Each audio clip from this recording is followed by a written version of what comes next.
गुजरात के साथ साथ केरल में भी भारी बारिश से लोग परेशान हैं। सड़क पर चलती नाव, लोगों के घरों में घुसे पानी और जलमग्न पेट्रोल पंप की ये तस्वीर केरल के पथानामथिट्टा की है।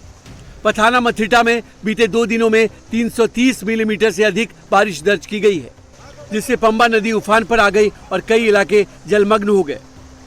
सड़कें डूब गई, बिजली आपूर्ति ठप हो गई है।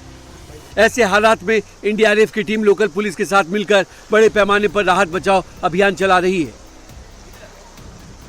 अभी हम लोगों ने यहाँ पे 31 लोगों को रेस्क्यू किया है और दूसरा डेस्टिनेशन भी मेल्लापल्ली है, वहाँ पे रेस्क्यू के लिए जा रहे हैं। हमारी टीम को जहाँ जहाँ डायरेक्शन डिस्ट्रिक्ट अथॉरिटी से मिल रहा है, हम लोग वहाँ पे जो है तत्परता से काम करके आगे का काम हम लोग कर रहे हैं। भारी बारिश के बाद केरल में सबसे अधिक प्रभावित पथानामथिट्टा, इडुक्की और कोट्टायम जिले। इन जिलों में गांव से लेकर शहर तक जलमग्न है। पथानामथिट्टा, कोट्टायम, इडुक्की, मल्लपुरम, कोझिकोड, वायनाड, कन्नूर और कासरगोड समेत कई जिलों के लिए रेड अलर्ट जारी किया गया है। लोगों को नदी किनारे के साथ ही भूस्खलन संभावित क्षेत्रों से दूर रहने की सलाह दी गई है। केरल में लगातार हो रही बारिश और बाढ़, भूस्खलन जैसे हालात के बीच राज्य सरकार ने आज होने वाली स्टेट एलिजिबिलिटी टेस्ट को स्थगित कर दिया है। परीक्षा की नई डेट बाद में जारी होगी। इधर तिरुवनंतपुरम के पास मुथालापोझी के कोस्टल एरिया में भारी बारिश के कारण एक नाव पलट गई। इस हादसे में 2 युवक लापता हैं, जिनकी तलाशी के लिए कोस्ट गार्ड की टीम लगातार सर्च ऑपरेशन चला रही है। मानसून की मार मैदान से पहाड़ तक पड़ रही है। शनिवार शाम को श्रीनगर लद्दाख हाईवे पर मीना मार्ग के पास बादल फटने से अचानक बाढ़ आ गई और लद्दाख के जुलजिला इलाके में द्रास श्रीनगर नेशनल हाईवे पर लैंडस्लाइड हुआ। इस हादसे में 4 अस्थायी शेल्टर, जिसमें करीब 20 लोग रह रहे थे, वो बह गया। अचानक आई बाढ़ में एक कार बह गई, लेकिन उसमें सवार सभी लोग सुरक्षित हैं। हादसे के बाद द्रास श्रीनगर नेशनल हाईवे पर ट्रैफिक रोक दिया गया है। पुलिस और रेस्क्यू टीमें मशीनों के साथ ट्रैफिक बहाल करने में जुटी।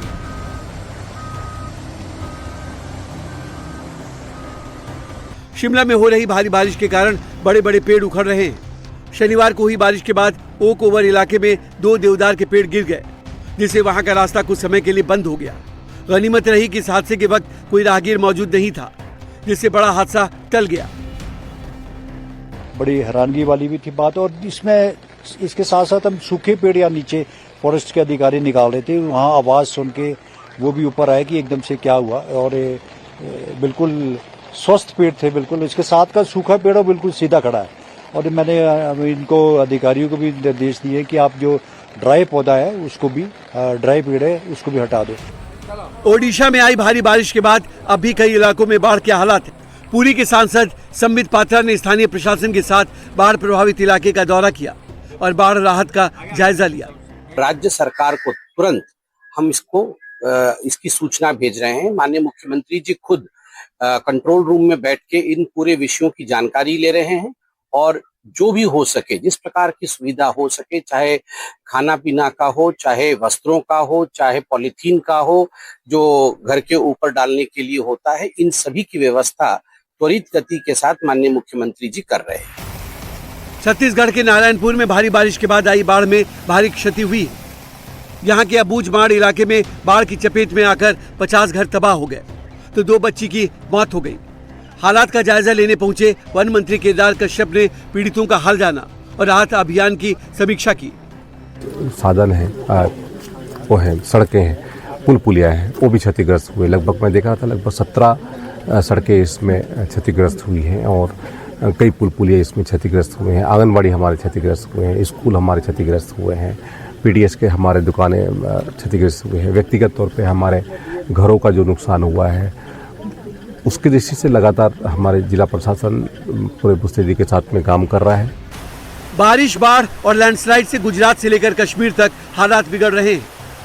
बाढ़ प्रभावित 7 राज्यों को केंद्र ने 2117 करोड़ की मदद राशि मुहैया कराई है। जिन 7 राज्यों को फंड अलॉट किया गया है उनमें हिमाचल प्रदेश, ओडिशा और नागालैंड को वित्त वर्ष 2026-27 की पहली किस्त पहले ही मिल चुकी थी। अब हिमाचल को दूसरी किस्त के रूप में 193.95 करोड़ रुपए मिले, तो वहीं अरुणाचल प्रदेश, असम, गुजरात और महाराष्ट्र में राहत और बचाव के लिए फंड दिया जा रहा है, जिससे कि आपदा के हालात में राहत और बचाव में देरी ना हो।